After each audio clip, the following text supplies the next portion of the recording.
بسم الله الرحمن الرحيم وعالك كسو جيدينيا cudurka loo yaqaan PPH ama benign prostatic hyperplasia intaan cudurka u guda gelin kahor waxyar waxaan ka hadli doonaa prostate waa qanjir ku yaala kaadheysta hoostiisa waxaa dhex maro urethraha prostate markii laga hadlayo ilaa 3 zone oo loo qeybiyo saddexdiisa zone waxaa ka ah peripheral zone ama wax loo yaqaan posterior zone zonekaas waxa u badan oo ku dhaca waxay tahay up to 70% prostate carcinoma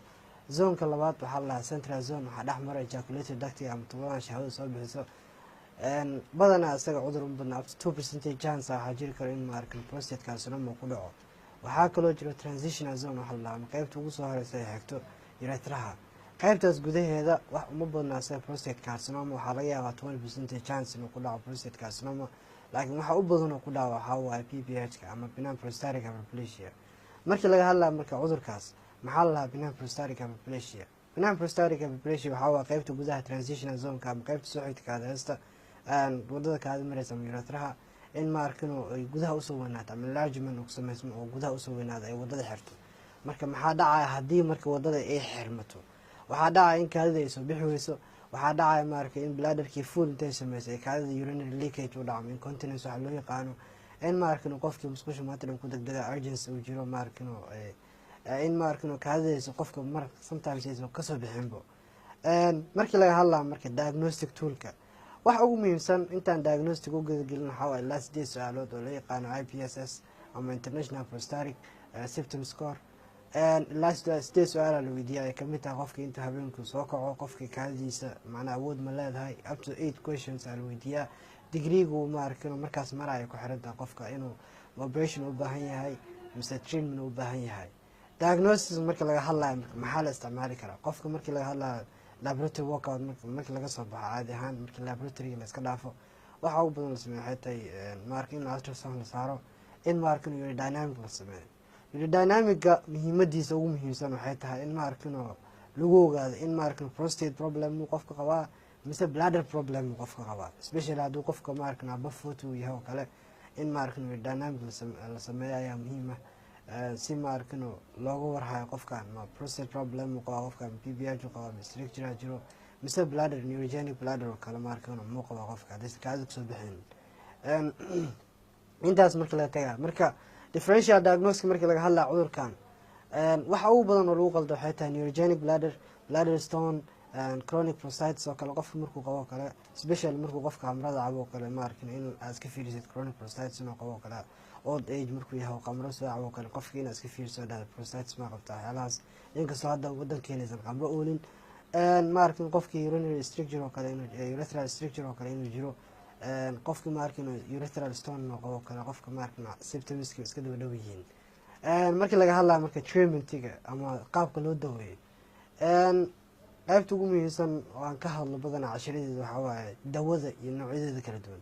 treatment-iga marka laba u kala qaybinaynaa oo ah waxaa la dhaha medical treatment iyo surgical treatment medical treatment-iga marka maxaa la siin karaa qofka haddii maarkano mild PPH qabo kale maarkano xaaladiisa ay bilowdahay waxaa ugu fiican la siiyo selective alpha blockers waxa loo yaqaano iyo ayadoo combination looga dhigayo 5 alpha reductase gaar ahaan finasteride daawadaas ayadoo la siinayo marka alpha selective alpha blockers badanaa the most common use waxaa waaye tamsulosin in maarkano qofka habeenka markuu seexanayo hal xab la siiyo ayadoo la siinayo finasteride subaxii habeen markii laga hadlaa marka dadka hypertensive-ka ah tamsulosinka effective maaha waxaa u fiican doxycycline daawo la haayo daawadaas maarkano qofka hypertensive markuu yahay kale ayadana u fiican tahay ayadana maarkano booska ayadana waxaa loola siinaa finasteride 5 alpha reductase qof maarkano si maarkano qofkii relax uu dareemo ama qofka markay calaamadihiisa bilaaw yihiin markii laga hadlaa marka surgical treatment old fashionka markii laga hadlaa open prostatectomy in maarkano prostate-ka in bladderka waxyar la jeexo oo maarkano laga soo saaro qaybta yarta maarkano prostate-ka transitional zone-ka laga soo saaro markii laga hadlayo instrumentiska hadda cusub instrumentiska cusub waxa ugu badan la isticmaalo TURP waaye transurethral resection prostate inkastoo hadda qaliimo kale ay soo baxeen badanaa transurethral resection prostate-ka markii laga hadlayo gudaha lasoo jaraa after bladder neck waa la jaraa ayada dhibka yarka oo ka imaan karaa waxay tahay in maarkano qofkii retrograde ejaculation qofka qabo in maarkano ku imaato maadaama wadadii si fiican loo jaray in maarkano bladderkii ku noqoto shahwada in maarkano qofkii maarkano kaadida cishan waayo oo urinary continence maadaama bladder neck wax badan laga jaray. dhibaatadaas ma arkino kadib markii la arkay hadda marka waxaa soo baxay qaliin kaloo TUEP lahaa annulation lagu sameeyo transurethral annulation of prostate. markii laga hadlaa qaliinkaas marka wuu ka macnaha ka fiican yahay TURP-ga. badanaa qofka ma arkino retrograde ejaculation oo kale wuu ku yartahay chancekiisa inuu ku dhaco. urinary continency oo kale chanceka TURP oo kale wuu ka yaryahay. even TURP syndrome-ka wuu ka yaryahay in qofka ma arkino TURP syndrome uu ku dhaco kale wuu ka yaryahay sababtoo ah already coagulation lama sameynayo. macnaha markii la jaraa resection markii la sameynayo already prostate-ka waa lasoo wada jaraa isaga dhan markii lasoo jarana ma haysta meel blood vesselskiisa dhan waa wada go-an yahay coagulation hore loo sameeyey marka chanceka oo TURP syndrome-ka wuu ka yaryahay.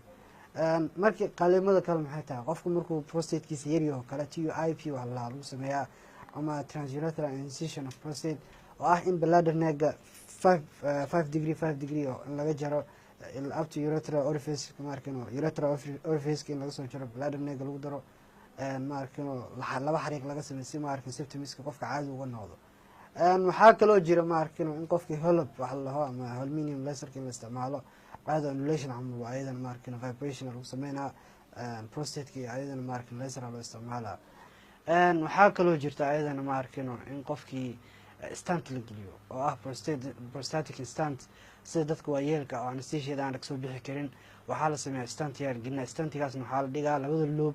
oo markino oo lateral lobeska la gelinaa iyo hal xabaan waxaa la gelinaa urethraha meesha uu prostate ka galayo hal xabaa ayadana la gelinaa si qofka markino.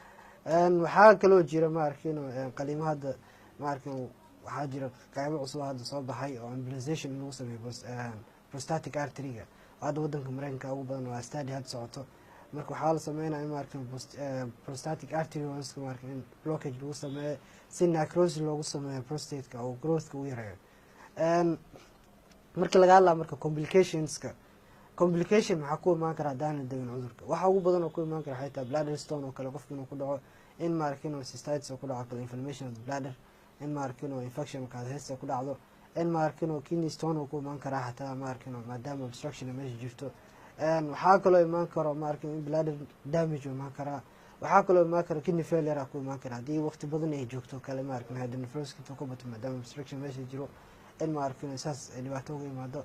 marka cashirkan intaas ku eegay. assalaamu calaykum waraxmatullaahi wabarakaatu. ismaqal dambe wacan.